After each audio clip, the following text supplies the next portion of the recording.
So let it all out on me.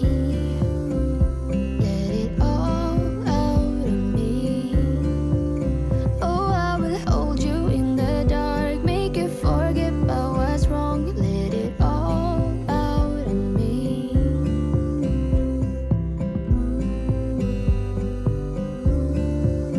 La la la la la la la. La, la, la, la. Oh, bang. Like, why would you just swim into the side? Get a nice little clip of what it every time it's pumpkin, isn't it? We're all gonna have a little bit of algae in our tanks, and as soon as we start to just accept that, the happier we will be. They're my absolute favourites now. Just look at it, you get such variety. Oh, I just smashed the glass. Look at how nice that looks. Such a good looking fish. Hello. Yeah, we can see you. They seem to know that. Look at how close they all get now. Brilliant.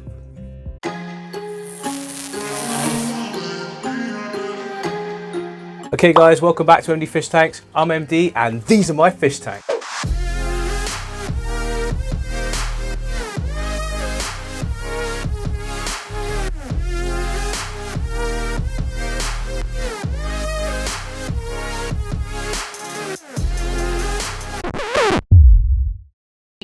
What's going on guys? I realise it's been quite a while since I've actually shown you a full tour of the whole studio, so let's just go and take a look at all the tanks inside the studio and let's feed some of the fish and just show you some of the upgrades I've had, haven't had, problems, solutions, boom. Let's start with the Ranchu crew, I think. Right, yeah, so everyone's favourite, the Ranchu crew, they're instantly just performing for us, which is awesome. Just a quick one guys, new Ranchu crew t-shirts now available, so click the link above if you want to grab one. I'm just going to leave all the lights on whilst I'm doing this guys, it's too much hassle just to keep switching them all on and off. You know, you get how good they look anyway. I've shown you cinematics before. Actually, I'll stick in some cinematics of each tank as well, a few seconds worth, just so we can get a nice little clip of what it every time though, every time it's pumpkin, isn't it? So, new changes. Been trying to breed these guys, as a lot of you know. I haven't been successful so far because I've had to leave most of the eggs inside the tank, but I have now set up a spawning mop and this temporary tank that we can use to put our new eggs in after they've been fertilised. We're doing a little bit of research as well, and a lot of people are suggesting proper breeders will take the pregnant female out, or the, sorry, not pregnant, but they don't get pregnant, they have eggs. So you take the female out and you just gently massage the underbelly. They'll spread all of the eggs into here, you get a massive yield, and then you can take the male, which will be Ghost, and you just do the same thing on his underbelly and you just milk him, which sounds absolutely minging, but it's not as gross as it sounds. It looks very simple to do and you just get really good yields then, so I think that's something I might be looking to do the next time that they spawn, or are looking to spawn. Hello my beauty. La, la, la, la, la, la, la. La, la, la, la. Oh, bang. Like, why would you just swim into the side?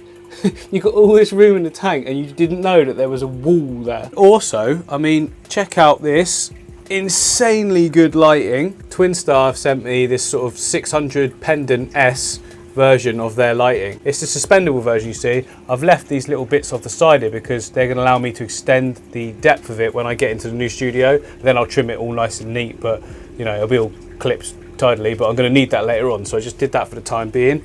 But how good is that? Really brings out the orange. Look at the orange on pumpkin right now. That's the pumpkinest pumpkin thing you've ever seen. But if I had red plants in it, they'd be really, really red right now, but you know, I don't, and I don't plan to either, so. But that said, it's perfect because it also comes with this little controller, you can see here, that allows me to dim it down, to time it. It can do all sorts of things. It can do like a sort of day and night cycle in terms of sunset, sunrise. I mean, I'm not worried about that because I'm not in here when it comes on. But if you had it in your living room, for instance, you could have it like rise and fall with the sun and all that sort of thing, which is quite cool. Okay, so this was the no filter tank, the biggest one I ever done, but it's now the nursery tank for all these awesome stem trimmings I put in, and this was in the Pebble aquascape, but I've now put this in here just, again, I'll be using them in escape at some point. It seems such a shame not to use them. Plus I could take trimmings of the moss and rewrap if I want to. Still got all the sparkling gouramis in there, look, they're doing great. So yeah, it's actually a really healthy tank. I was going to say plant, but it's not a plant, is it? It's a tank. And I've just put other little trimmings, anything, look, anything I'm trimming off. But this one's just tiny little bits, just to see what happens, see if it grows. Stuck some in, that's Rotala hurrah in the middle there, and then it's rotundifolia, little trimmings behind it, just to see what happens. I think what I'm going to do in the new studio, which is coming really soon, guys, I'm going to be just like setting up a whole couple of these just with really nice plants that are growing out. After watching a few of the ADA videos, I noticed that every time they do a new setup, they have all these amazingly grown plants that are already in their submerged state, they're all ready to go. Full health with the planted tank, just bang, right from the start. I want to have that as well, and I have the capacity to do it.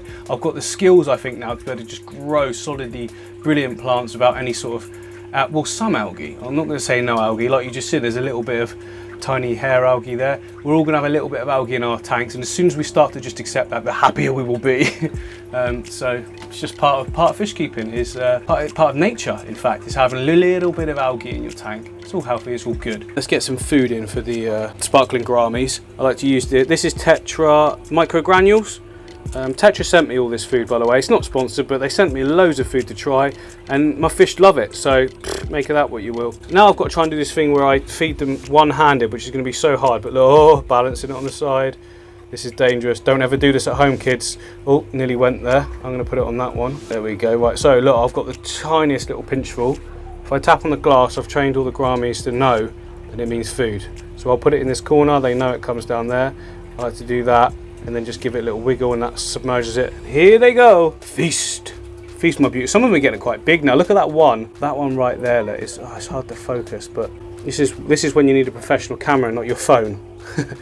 Oh well, it's good enough, but you can see that they're really nice, aren't they? Look at how well they look in this tank as well. Lid back on, I think, before I spill all of this. Right, let's feed the RANCHU crew. So I'm using, again, Tetra goldfish. They didn't even send me this one, actually. I went and bought it in the shop because it said fancy goldfish on it, and I thought, well, that can't be a sales ploy, can it? I mean, if it says it's for fancy goldfish, it has to be for fancy goldfish. So what I like to do, I actually feed these guys multiple times a day, but I just do a little bit. So like this, hang on, there they are, waiting. They know, by the way, they come right to the surface. I did see Solid Gold saying that you shouldn't feed near the surface, but my guys don't even let it touch sink. They want it straight away, look. They do gulp in a bit of air, but at least I can ensure that they're all getting a fair share of their food, see? A bit more. So you see there, I put in about 10 pellets, and the pellets are only tiny. And then I leave it at that, and then like there's absolutely no waste, look, sitting anywhere. They'll go and find that piece down there in a minute, and there's no waste just sitting around the tank. I think that's another contributing factor as to why this tank looks so, you know, sort of good, without me blowing my own trumpet. Right, many of you know this tank already. This is Pancho's pad. Pancho's pad, that just rolls off the tongue. Yeah, I'll go with that. It's Pancho's pad. Recently we added a lot more fish, so you can probably see, am I in the way? But yeah, loads of Danny-O's in there with him now, with her now. Definitely a girl. Pancho's a girl. It's official. I need to get used to it. Stop saying he. But yeah, this tank, if you remember, we had a bit of an outbreak of the cyano or something in the sand. Well, you can see now, look, it's pretty much perfect. The way I got rid of that was, what did I do? Oh, massive water changes, because it was a build-up of organics that was causing it. I think where I'd risen the water level, I'd actually got some of the water to be touching the soil packets I generated for all of these ferns that you see at the top, which meant that inside those soil packets was actual soil as well as aqua soil. So as a result, some of that was leaching into the water. So as the water levels got down or pulled those nutrients out, and I've removed them by doing water changes, everything's got much better. Some other improvements I've made, you might notice that the whole tank in general looks a bit brighter. So I've actually brought this light forwards. You can't see it from this angle, but if I come up higher, no, that's not gonna help. Lower, you can see it's sort of drifting back to that corner. That's so we've got a little bit of a shaded area over here for Pancho to go in. Look, as you can see, that seems to be his little lair. I'm still doing it. That seems to be her little lair. She loves that little bit. She comes all the way across when she wants to, so she doesn't just stay there. Like she likes to come everywhere. But yeah, just bringing this light forward a bit here means that all the plants are going to receive so much more light. As you can see, they're booming. This limnophilia looking fantastic. All healthy. There's no diatoms anymore as well, guys. There's a little bit of grime on the glass here that I didn't clean off because I appeared to be lazy, apparently. No, I didn't see it until now, guys, never mind. But yeah, it's looking great in it. But every time I do a video, there's something going on with a few snails, but these are ram's horn snails, guys. They're my absolute favourite snails. Just look at it, you get such variety. Oh, I just smashed the glass. Trying to get too close. But you get such variety with ram's horn snails. Like, you know, one's a juvenile there, I guess. The other one's got that cool sort of aged look to the shell. Do you know what I mean? Oh, hello. You've come to say hello. You alright? Doing alright? There's a long fin snook. Look at how nice that looks. Such a good looking fish for, you know, a Danio. And these are the pearl Danios. They're some of my favourite ones. Look at the colorations on them. Really nice sort of pinkies coming through with a bit of orange and yellow. So nice, I love those. So yeah guys, that is the Pancho pad. I'll zoom back out. Yeah, it's looking good. So many different ferns and different plants and everything now. So we've got the ivy in the middle there. This is some maidenhair fern. This is another fern that I've got no idea what it's called. This is your standard Boston fern, which has just taken over the whole lot.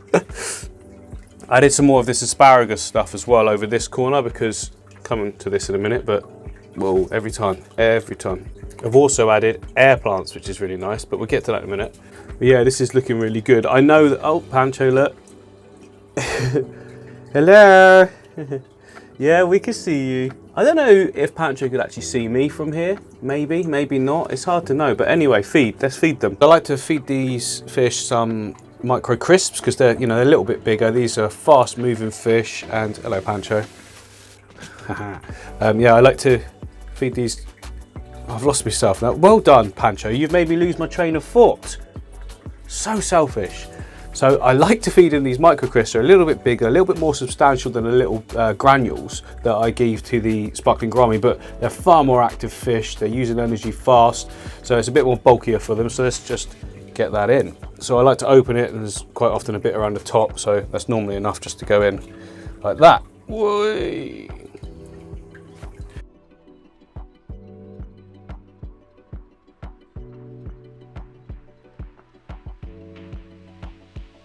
As you can see, like, all that food's pretty much gone in seconds. Nothing left now, so no waste, nothing sitting around the bottom. Again, don't overfeed your fish, you'll just get a polluted tank that, whoa! Pancho, you are not quick enough for these fish. We've already realised that. See? Miles away. You're too slow, babe. Too slow. Okay, so let's feed Pancho as well. This is the bloodworms going in. Bloodworm cube, frozen cube. It's still frozen, but Pancho doesn't care. Like, knows straight away that it's there. It has now got a leaf in her mouth. No, Pancho, that's not it. Come away. Over here. Over here. There we go. I like to tease her out a bit, and then she'll get it in a minute. She still thinks she's got the food with the leaf in her mouth. A bit of veggies will never hurt. Come on then. There you go. You got a little bit. And also, what's good is the fish pick off any of these straggler sort of bloodworm bits as well. And then we go like, oh, in a minute, she will grab a big section of it and suck it right in, and she has the whole lot in one go. Which I've found is the best way to ensure that you know that she's getting a good feed. Right, ready, in a second, it's all gonna go. There we go, she's got it all. And she's chucked it out. Great, nice one. Okay, Pancho, there we go, suck it in. She should get that now. There we go, all gone. Nice one, good girl. So she'll swallow it down, and all the waste that you can see now just sort of sat around everywhere. All the fish will pick that off. There you go, let's see. She's occupied. She's not going to be having a go at them. They seem to know that. Look at how close they all get now. Brilliant. Okay guys, so we've also got down the bottom here, we've got the crystal red tank as well. I'll tell you what, I'll give you a bit of closer look. Yeah, so here's the crystal red. So they're supposedly supposed to be quite hard to sort of keep alive, but this tank basically gets like no water changes, and it's obviously massively overgrown, but it's all going to be changing soon when I set up the new racking system. But yeah, and then down the bottom here we just got one that I've just got plants in, growing amazingly well. I think I've changed this once in about 3 months. It's just insane. It's just so good. Plants look great. There's zero algae here as well. And then here, look, we've got our where are you going? Where are you going? No, here. Right, here we've got our island. It was Puffer Island, but now it's more Guppy Island, which is fine to me. It's like, it looks cool, but there's not really a lot to talk about because nothing's really happened on it. I did have an algae problem. I've cleared up the algae problem now, so that's all good.